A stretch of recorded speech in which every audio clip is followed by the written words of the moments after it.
여러분, 지금 이 순간 머릿속에서 동시에 돌아가고 있는 걱정이 몇 가지나 됩니까? 대출 이자, 자녀 학원비, 부모님 건강, 직장 눈치, 물가 상승, 노후 준비, 그리고 오늘 뉴스에서 또 나온 중동 전쟁 속보. 40대, 50대 여러분이 가장 많은 것이 걸려있는 세대입니다. 그리고 지금 이 전쟁이 그 모든 것을 동시에 건드리고 있습니다. 오늘 저는 위로 대신 전략을 드리겠습니다. 지금 당장 해야 할 것과 하지 말아야 할 것, 재정, 커리어, 가족, 멘탈 4가지를 모두 짚어드리겠습니다. 끝까지 보시면 오늘 밤 자기 전에 반드시 해야 할 리스트가 생깁니다. 시작합니다. 일부 숫자로 보는 현실, 이게 나한테 어떤 의미인가? 먼저 숫자로 현실을 보겠습니다. 감이 아니라 팩트로 가겠습니다. 현재 국제유가는 배럴당 100달러 근접 수준에서 움직이고 있습니다. 분석기관들은 유가가 10달러 오를 때마다 한국의 물가가 1%포인트 이상 오를 수 있다고 봅니다. 원달러 환율은 1,500원을 위협하고 있습니다. 환율이 100원 오르면 수입 물가는 평균 2%에서 3% 추가 상승합니다. 이걸 여러분 지갑으로 번역하면 이렇습니다. 지금 여러분의 월급은 그대로인데 그 월급으로 살 수 있는 것이 조용히 줄어들고 있습니다. 실질 임금이 하락하고 있다는 뜻입니다. 그리고 이 숫자가 있습니다. 한국 가계 부채 총액은 1,900조 원을 넘습니다. 이 중 상당수가 변동금리 주택담보대출입니다. 금리가 1%포인트 오르면 연간 이자, 부담이 평균 가구당 수십만 원 증가합니다. 지금 이 숫자가 여러분 가정의 숫자이기도 합니다. 이 현실을 직시하고 움직이는 것과 그냥 걱정만 하는 것, 6개월 후가 달라집니다. 2부 대출이라는 시한폭탄, 지금 해제하는 법.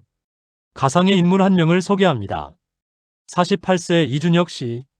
2021년 저금리 시절에 변동금리로 주택담보대출 4억 원을 받았습니다. 당시 금리는 2.8%, 월 이자 약 93만 원이었습니다. 지금 금리는 5.2%, 월 이자 약 173만 원.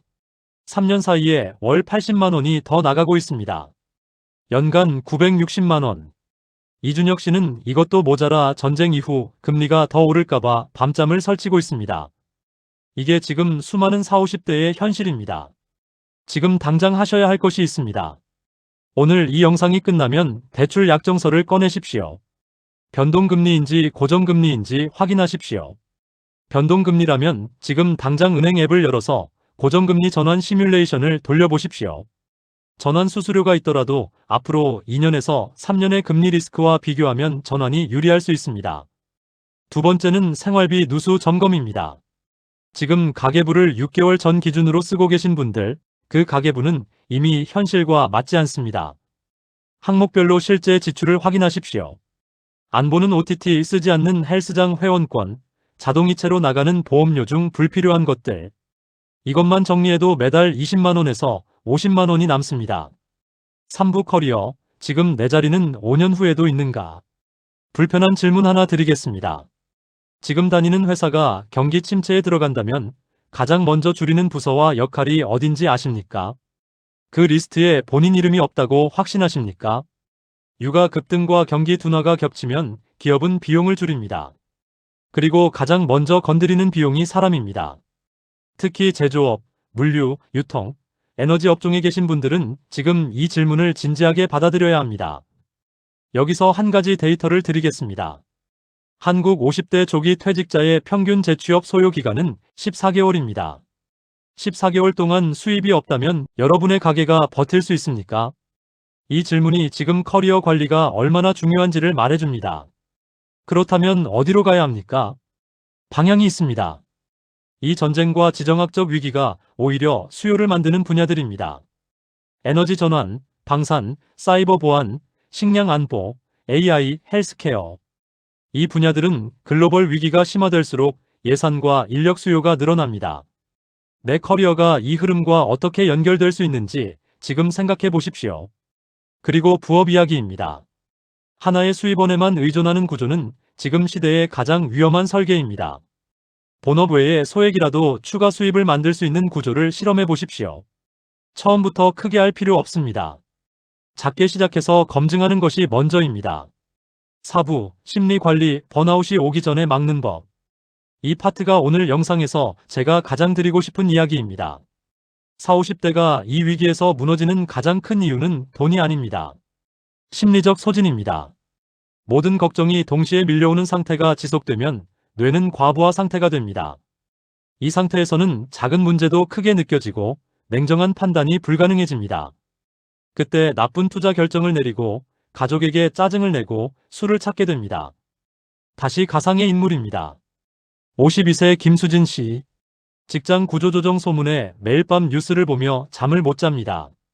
수면 부족이 3주째 이어지자 판단력이 흐려지고 사소한 일에도 폭발합니다. 남편과 싸우고 아이에게 상처 주는 말을 하고 자책합니다. 그러다 지인에게서 이 시국에 수익 나는 투자 있다는 말을 듣고 충동적으로 결정을 내립니다. 이 패턴이 지금 수많은 가정에서 조용히 진행되고 있습니다. 막는 방법이 있습니다. 첫째, 뉴스는 하루 30분만. 둘째, 매일 20분 이상 걷기. 신체 활동이 스트레스 호르몬 코르티솔을 낮춥니다. 셋째, 말로 꺼내기. 배우자에게, 친구에게 지금 힘들다는 말을 꺼내십시오. 머릿속에서 도는 걱정은 말로 꺼내는 순간 절반으로 줄어듭니다. 이것은 심리학이 수십 년간 증명해온 사실입니다. 5부 가족과의 연결, 위기를 함께 버티는 구조. 경제 위기 때 가정이 흔들리는 가장 큰 이유가 뭔지 아십니까? 돈 부족 그 자체보다 소통 단절입니다. 각자 걱정을 혼자 사귀다 보면 서로를 향한 의심과 원망이 자랍니다. 나만 힘든 게 아닌데 왜 저 사람은 모르는 척할까? 이 감정이 쌓이면 위기가 끝나도 관계가 회복되지 않습니다. 지금 배우자와 앉아서 이 대화를 나눠보십시오. 우리 지금 어디가 취약하고 어디를 같이 줄여야 하고 무엇을 지켜야 하는지. 이 대화가 처음엔 불편합니다. 하지만 이 대화를 나눈 가정은 위기를 팀으로 버팁니다. 나눠진 짐은 가볍습니다. 자녀에게는 이번 기회에 경제를 가르쳐 주십시오. 왜 라면값이 오르는지, 호르무즈 해협이 뭔지, 환율이 왜 중요한지. 이것을 부모가 직접 설명해 줄 수 있다면 그것이 세상에서 가장 값진 교육입니다. 학교에서는 절대 가르쳐 주지 않는 것입니다. 끝으로 구조가 있는 사람이 버틴다. 오늘 영상을 보고 나서 딱 3가지만 하십시오. 첫째, 대출 약정서를 꺼내서 금리 조건을 확인하십시오. 둘째, 배우자와 오늘 밤 재정 이야기를 나누십시오. 셋째, 국민연금공단 앱에서 예상 수령액을 확인하십시오. 이 3가지가 작아 보입니까? 하지만 이것을 오늘 하는 사람과 내일로 미루는 사람이 1년 후 전혀 다른 자리에 있을 것입니다. 감정이 아니라 시스템으로 위기를 넘기는 것. 지금 내가 통제할 수 있는 것에 집중하고 통제할 수 없는 것에 대비하는 구조를 만드는 것. 세상이 흔들릴수록 구조가 있는 사람이 버팁니다. 오늘도 수고 많으셨습니다.